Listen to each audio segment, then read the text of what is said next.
Whatever rocks your socks, whatever spins your top, whatever winds your watch, whatever flips your flop, whatever turns you on, whatever flies your flag, whatever bangs your gong, or whatever swings your bag. Do it often, but do it well, 'cause nobody knows and there's no way to tell when the ride ends.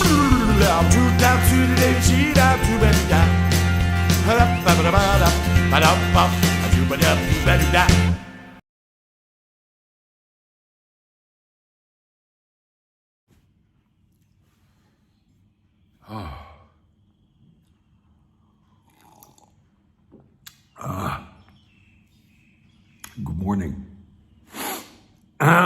Those were the first words I've spoken today. You're getting to hear what Steve sounds like when he wakes up. Good for you.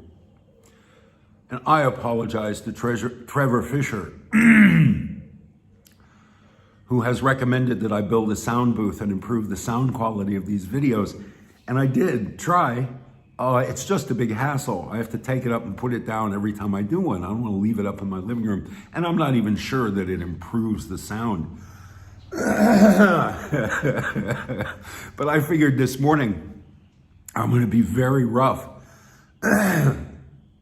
So it doesn't matter if you hear street sounds or birds or chickens. I'm just going to do it because I have promised for 3 weeks now to tell you the story of the cannabis store next door. And I'm torn. Every time I run over it in my head, it just sounds like an old man complaining about his neighbor.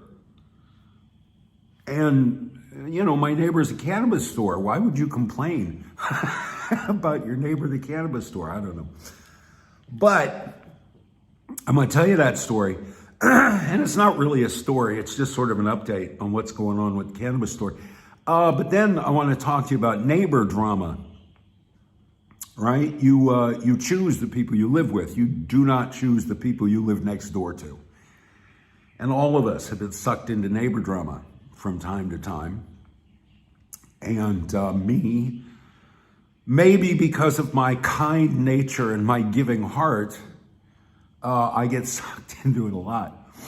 So,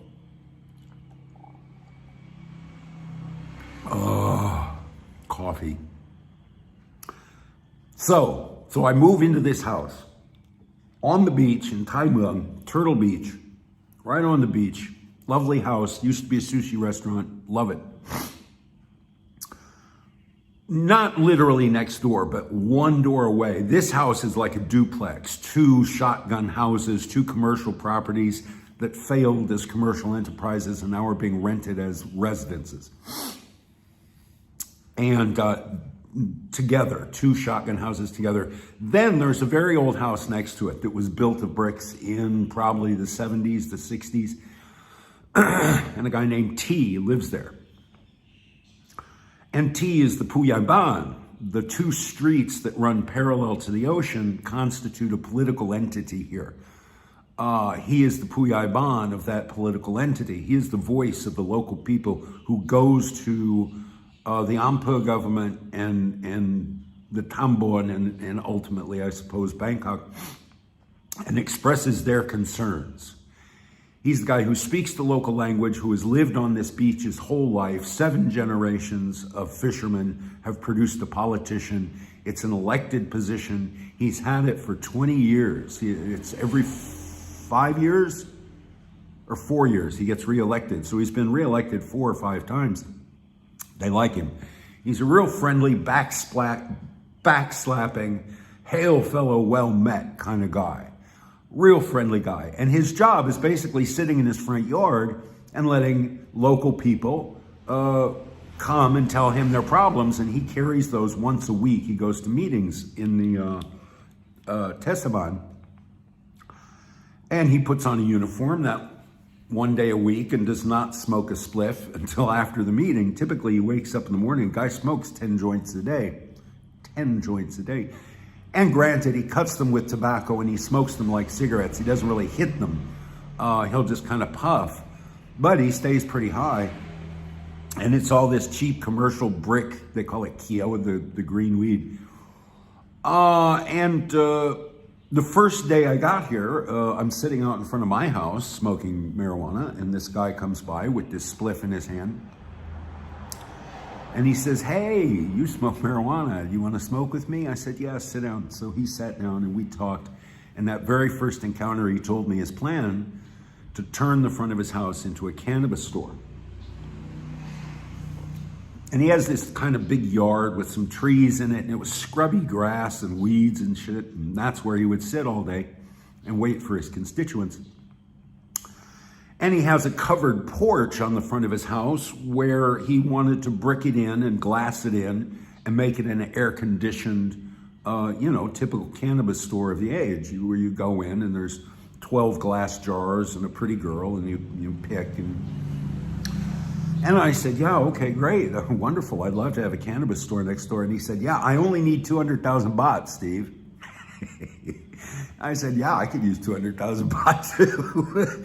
And he has since then, I swear to God, to this day, refused to believe that I cannot give him 200,000 baht to open his cannabis store. But in the meantime, I said, "Well, what I can do, you see the sets I build. I can make the front of your, what is actually his mother's house. I can make your mother's house look like a cannabis store. I can make it look like, without spending a dime, I can make it look like Koh Samui 50 years ago. Decorate with driftwood and coral off the beach, and make some signs, buy cheap plastic at the art supply store, and just cut out big green marijuana leaves and stick them all over the place." I said, I can dress it, and I'll get my man Chamnan. Chamnan's this friend, this dude who I pay to do odd jobs and sort of hang around my house. He's my Sam Gamgee. He is my faithful retainer and my best friend. And he does odd jobs, and he cuts my weeds. I said, next time he comes to cut my weeds, I'll have him cut your weeds. So we did that, and then I said, and this is the only financial investment I've made in the cannabis store. It's called Turtle Beach Cannabis, by the way. The only investment I made was I bought 3 pickup truckloads of sand, 1,000 baht a load, 3,000 baht, and I put sand down over those weeds. And it looks 100% better, just that change. And I said, this is all I can afford to do for you in terms of money, okay? I don't have 200,000 baht for you. But he was impressed at how nice it looks. How appropriate it looks. It does look like, I saw some weed 35 years ago, and it looks like that. It looks like your typical reggae bar. It's scruffy, he plays reggae, he's got a stereo, he plays reggae in the yard. And I volunteered to be his nama, his horse face. You probably over COVID, oh geez, we're at 8 minutes already. I'm gonna have to speak quicker. You remember in COVID, and maybe before, low season on Phuket or wherever, you'd go past a Thai restaurant and it'd be empty. It'd be completely empty of customers, except there'd be one table with a Thai family, a middle-class Thai family eating a meal. Those are the nama, the horse face. You get your friends and business associates and relatives to come and eat a meal in your restaurant to make it look like you've got customers. And that helps, that does attract trade. People are far more likely to come into a business if they see another customer in there. So I would be sitting here. I would typically be on the beach with Peter and John watching the sun go down. So instead, now I'm sitting at his place, and he gives me free Nescafe, and I don't smoke his weed. I smoke my own, thank you very much. His is very commercial quality. He does have more top shelf weed that he gets from Khao Lak, but that's for the customers. I don't buy that. I get it cheaper online, frankly. I don't want to ask him for a discount, and I don't want to pay retail. So I'm still not smoking his weed, but we sit there together. We smoke our own weed together, and I do bring in some customers. I've met people from Germany, Russia, a lot of people from Russia, and one absolutely stunning 20-year-old girl from Iceland, just a little Bjork action figure, pale, pale white skin, like this color skin. And she asked me to take her to the hot springs. So I did. And I'm aware, I'm a father figure. I appear safe, and I probably am. Because as I've said, it is far easier to get a woman into your house than it is to get her out. So I probably am very safe for 20-year-old Icelandic women. But anyway, I spent a morning, took her for noodles, and took her to the temple on the beach with the alabaster Buddhas. And, we had a fun morning together. So I'm meeting people. I'm getting out of my little isolative shell. And that's the extent of it. That is as far as my involvement has gone. Now, in this day and age, there's a lot of free pot around. This Kyo, this brick pot, this old-fashioned, the stuff we used to be happy to be able to find 30 years ago. Now, Jesus, they're giving it away. Literally, people are giving each other blocks of cheap marijuana, and it'll kill you if you smoke it. But you render that down into oil, you make a batch of brownies, and boy, it'll kick your ass. And so I've had a bunch of this pot around. So I made 2 batches of brownies. I said, dude, give away brownies. These are free. The pot came free. The box mix is like, I don't know, 100 baht or something, and 2 eggs and you're done. You can afford to give these away for the week of the Turtle Festival. This week, by the way, has been the biggest week in this town's year. The only Sea Turtle Festival in Thailand happened right outside my front door. They released baby turtles. There's a huge parade, millions of vendors. I bought some new fish, some new fancy goldfish. So this is all going on. I said, have a turtle festival. It's Turtle Beach Ganja, or Turtle Beach Cannabis, which, by the way, I cannot get on Google Maps to save my life. Neither T nor I know how to do anything with Instagram or Google Maps or anything. I cannot establish his business on Google Maps. I got Boontongs on Google Maps. If you look at Google Maps, it'll show you Boontongs Beach Bar is a real place on this road, and it's my house. But I couldn't, and I don't know if it's the word cannabis, if Google Maps balks at advertising cannabis stores, I don't know. But anyway, we can't get that on there. So I said, do a promotion, do a free giveaway of these brownies. And we did 1 batch, and people came back and said, it's too strong. It literally knocked me down for 12 hours. I was in bed for 12 hours in the middle of the day. You're making your brownies too strong. Note taken. So I made another batch, and they were better, and they're very, very popular. We're at the point now where I've run out of free green. If he doesn't come up with more free green, then we have to talk about, him paying for these. I can't supply free brownies. They're the most popular product there. I can't supply free brownies forever.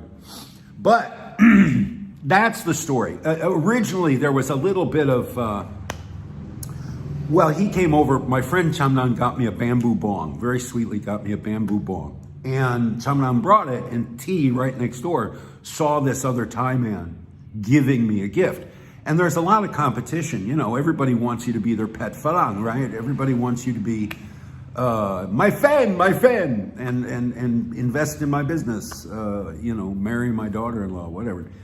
And T sees this exchange, sees Chamnan hand me this bong, and zoom, he comes next door, and he grabs that bong out of my hand. And he's criticizing it, criticizing the joint, criticizing the wood, he puts it to his mouth. And now there's a thing in Iowa, there was in 1975, called right of first kiss. Droit Seigneur. I bought a bong in 1975. My friend Lars, we opened up the box. My friend Lars said, will you use it first, man? Right of first kiss. The man who uses the bong first puts his mouth on a bong first. That's his bong. I have never heard that in any other context. I've never heard anybody else say it. Bongs kind of fell out of fashion in the U.S. They're big, they're cumbersome, and you're constantly spilling bong water on the carpet. So bongs fell out of fashion. But that's what popped into my mind when he stuck that bamboo bong in his mouth. And I got really angry at him. I threw him out of my house. And he was shocked. Chamnan was shocked. The two of them were both, oh my God, Steve's expressing emotion in public, negative emotion in public.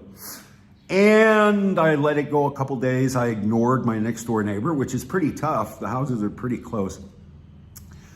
And after a couple days, I calmed down and I went to him and I explained to him, don't be grabbing shit out of my hand, man. That's my shit.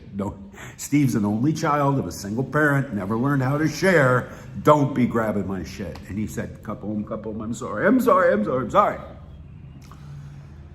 And since then, we have sat there and done the Nama thing in the evening and watched the sun go down. And now, last night, we were sitting there, and that's basically the end of the story of the cannabis store. I'm sorry if I built it up to a point where you thought it was going to be something outrageous, but no, it's just simply, neighbor drama.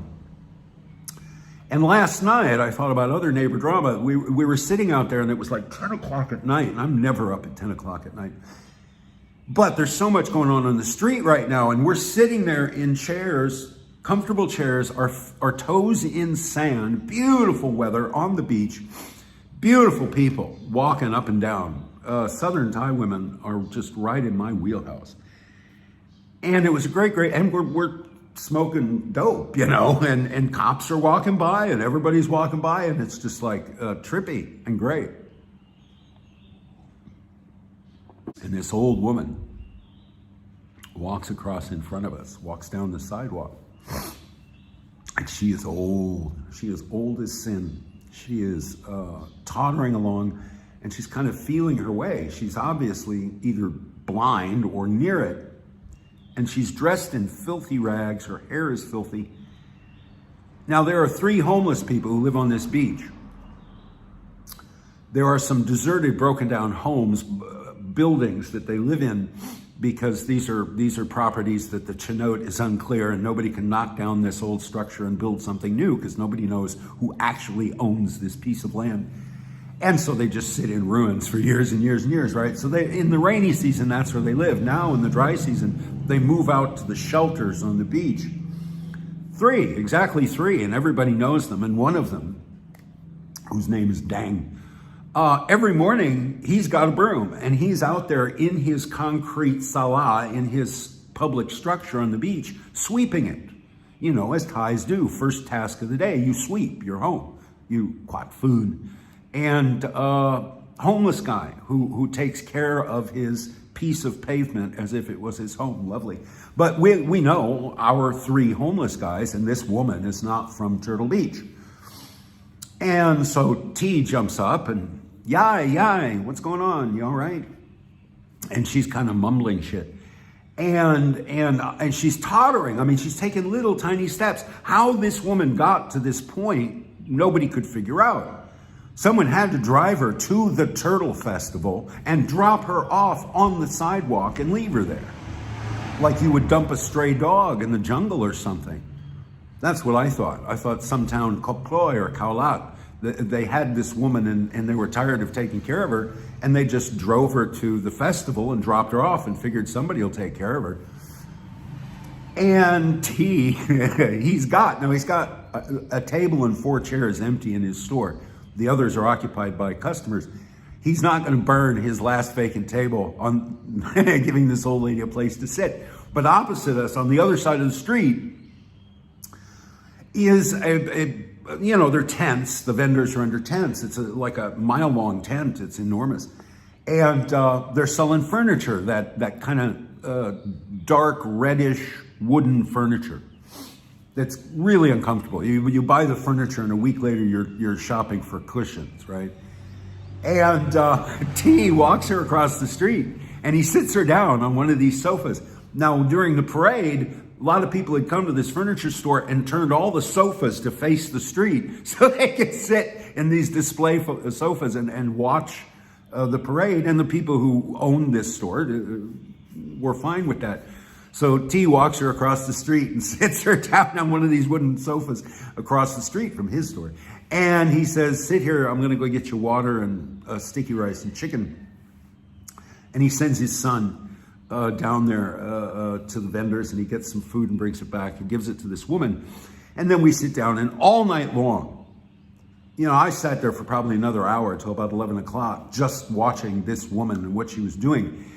And the people who were selling furniture had absolutely no contact with her in that hour. They would not come near her. I think they just wanted her to leave their store. And she's kind of wandering around, feeling her way around this furniture showroom, sitting in this chair for 5 minutes, getting up, going over, sitting in this table for 5 minutes. And she did eat her chicken and rice and drank some of the water. And I'm watching her, and Thai people, as they're walking past, are giving her money. Everybody's giving her 20 baht. And in the hour I watched her, she probably collected about 160, 180 baht, maybe even 200 baht in 20s. People would come by and nobody, people would ask her, questions, but she wasn't really complimented. She didn't really answer much, and they'd just give her 20 baht and they'd walk on. And I thought, I'm watching performance. This is performance art. This is street theater. This woman can take care of herself. She's been brought here and dropped off not to be discarded. She's a beggar. She's a professional beggar, and this is her shtick. This is her come on. She's the confused old lady. And whoever is managing this operation, maybe it's her, knows Thai people are not going to pick you up and take you to social services. They're not going to take you to a social worker. There isn't any of that. It's your karma, baby. Whatever you're doing now, you're living the karma you earned in your life or previous lives. But they'll give her 20 baht. Everybody here, especially at a festival, will give a beggar 20 baht. And I'm watching a pro.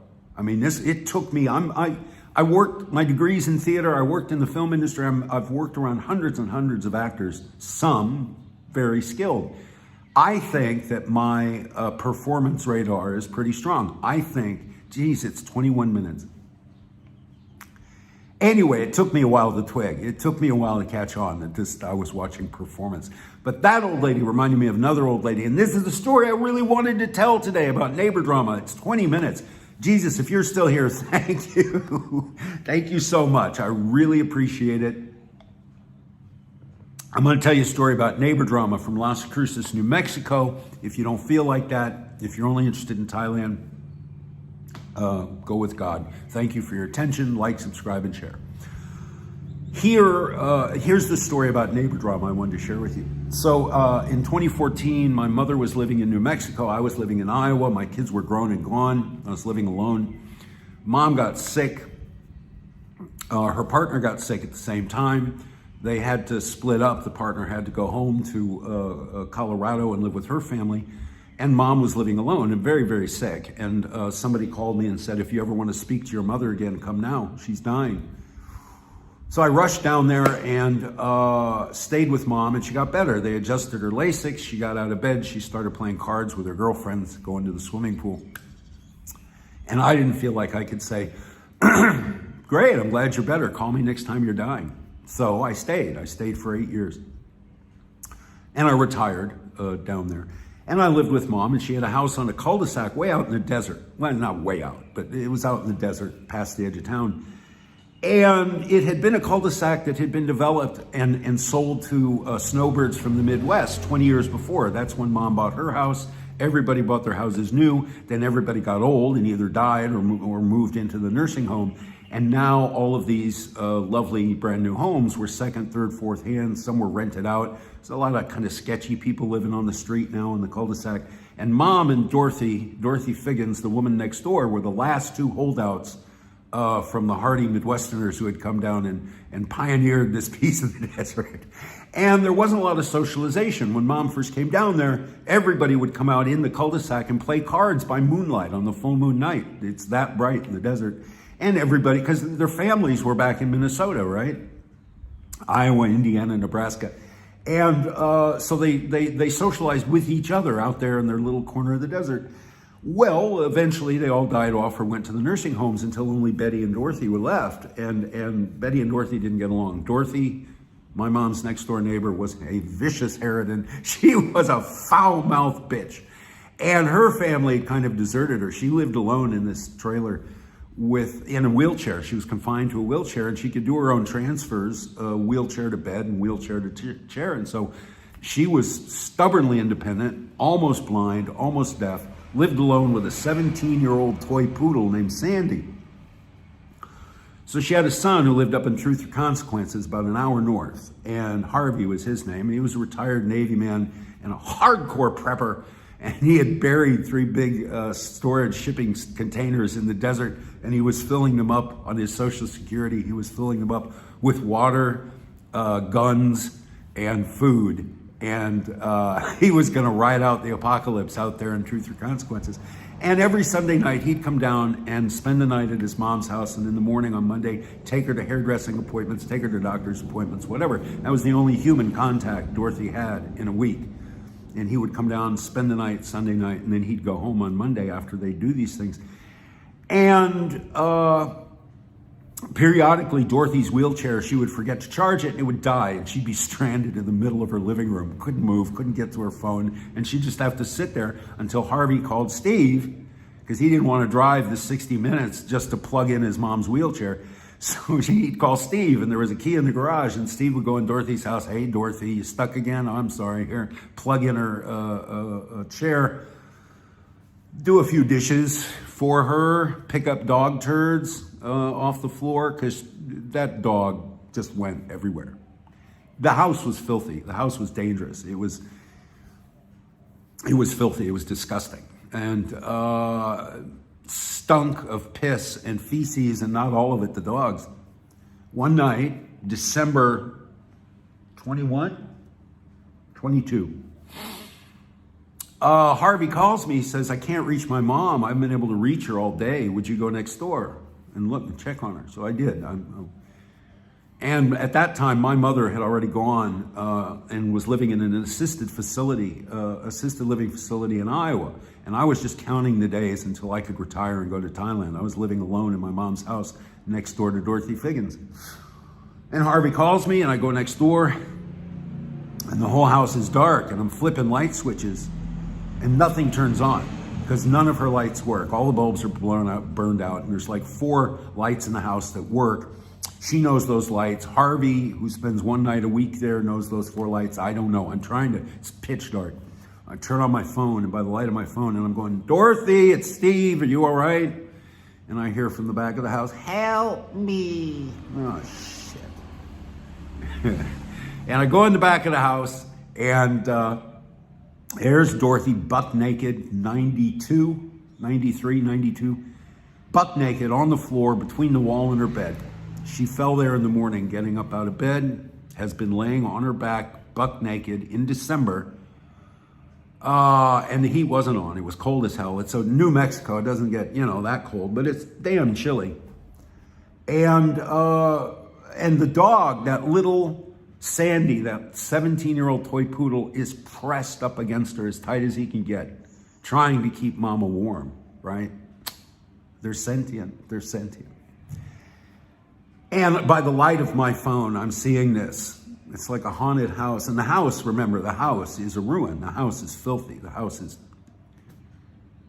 And there's a bare mattress that she sleeps on, and the top sheet, which is balled up in a corner of the bed. So the first thing I do, I pull the top sheet and cover her. And the sheet's soaked with urine. And I don't know if it's hers or the dog's, but I said, I'm going to call 911. And I grabbed her hand. I said, I'm going to call 911. Don't call 911. She said, please, just pick me up. I'm fine. Just pick me up. I just can't stand. Just pick me up. Put me in the bed. God damn it. And I said, no, Dorothy, fuck no. I'm not going to pick you up. I don't know what your spine is like. I'm going to call 911. That's their job. No, please. I'd never heard this woman use the word please. Please don't call 911. Just put me in the bed. And I twigged, once an ambulance crew sees this house and takes her to the hospital, they'll never let her come back. The social workers, the government, her son, they will never let her come back. Her son certainly would take any excuse not to have to drive down from TRC every Sunday and take his mom to appointments. So I said, no, I'm sorry, Dorothy. I can't pick you up and put you back on the bed. I'm calling the ambulance. But I sat there and held her hand. It took about 20 minutes for the ambulance to get there because we were out in the desert and it was COVID. They had the glove and gown and mask to come in the house. And these three young EMTs come in and they're just, Jesus Christ, what filth. God, it's on my shoes. Who lives here? What the fuck is this? And she's listening, you know. And they see her on the floor, and there's a whole big thing. We had to dismantle the bed. And again, we could only find 4 light switches that would turn on. So we're in this dim sort of twilight zone. And we dismantled the bed, the king-size bed, to get to Dorothy. And then they had this scissor lift. They put her on, and they got her up, and they got her on a gurney. And the whole time she's whining and pleading, please don't take me to the hospital. I'm fine. Please, God damn it, I'm fine. And they weren't listening. They got her on the gurney, and I held her hand. I sat there on that stinky bed in my pajamas because I was already in bed when Harvey called. And she had been there since that morning. She'd spent the whole day down on the floor in her bedroom naked, and 12, 14 hours. And I held her hand and talked to her, tried to keep her awake and aware, and she'd been aware the whole time. And 14 hours on the floor in a cold, cold house. So while all this is going on, I'm holding Sandy, because Sandy, she's defending her mama, and she, yep. So I'm holding Sandy. And they get her up and they get her in the gurney and they're going out the front door, and I'm standing next to the front door with Sandy, and I said, don't worry, Dorothy, I'll take care of Sandy. And Dorothy looks up at me from the gurney. And she knows she's never coming back to this house. She knows she's never going to see Sandy again. This is it. This is goodbye. And she reaches out. Fuck.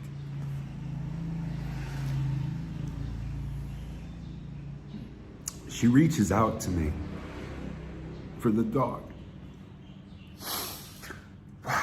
It's very early in the morning. Sorry. Forgive me. So we had that moment of neighbor drama. Me and Dorothy. Me standing over that moving gurney as it's going past, and her reaching out for the dog. I can't give her. And the dog's whining and shivering in my arms.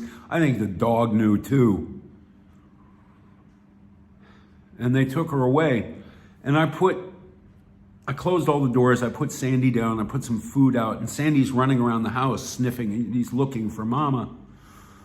And I left and went back to my house and took a real hot shower. And I think I threw away the clothes I'd been wearing, the pajamas I'd been wearing. And the next morning, I'm going to go check on Sandy. And Harvey's truck is already there. And he's already putting stuff in the truck. He's emptying the house. He's getting it ready for rental or sale. And I said, Harvey, what are you going to do with Sandy? And he said, he never liked Sandy. And he said, I found a good home for her. And I found some people to adopt her. Who do you find overnight to adopt a 17-year-old toy poodle that's blind and deaf and shits all over the house? No, he took her out in the desert. She's Coyote Chow. He took that dog out in the desert, let her go. Neighbor drama, right? All right, that's it. Jesus Christ. Oh, that's a long, long monologue. Thank you for listening. Thank you for your attention. This is the best day of my week. Honest to God, I love this. Thank you so much. Like, subscribe, share. Please share. That's supposed to be good for it. Next week, a Boontongs video. I'm hoping to be, if I get permission, I'm hoping to dramatize some poems by Dean Barrett. Dean Barrett's an author who's been writing in Thailand, God, since the Vietnam War. And I'll let you in on a secret. Some of his stuff has not aged well in the year 2023. A lot of it is not PC. A lot of it is not PC. But that was the market back then. Those were the stories that were selling. And they were selling to, legitimate newspapers, daily English language newspapers were running stories that glorified the sexpat life, that glorified prostitution, mongerism, and made heroes out of the guys that we sneer at today. It was a different age, but there are two poems I particularly like of his, and I'm going to try to dramatize those. They both take place in bars, and so I'm going to do those in boontongs. Anyway, thank you so much. I really appreciate it. Tune in next week for a Boontongs. Have a terrific week. I love you all. Bye-bye. Whatever shaves your sheep, whatever bakes your lamb, whatever digs your peak, whatever smokes your ham, whatever blows your nose, whatever chews your bone, whatever squirts your hose, whatever sings your song. Do it often, but do it well. Nobody knows and there's no way to tell. When you're riding, shoot down,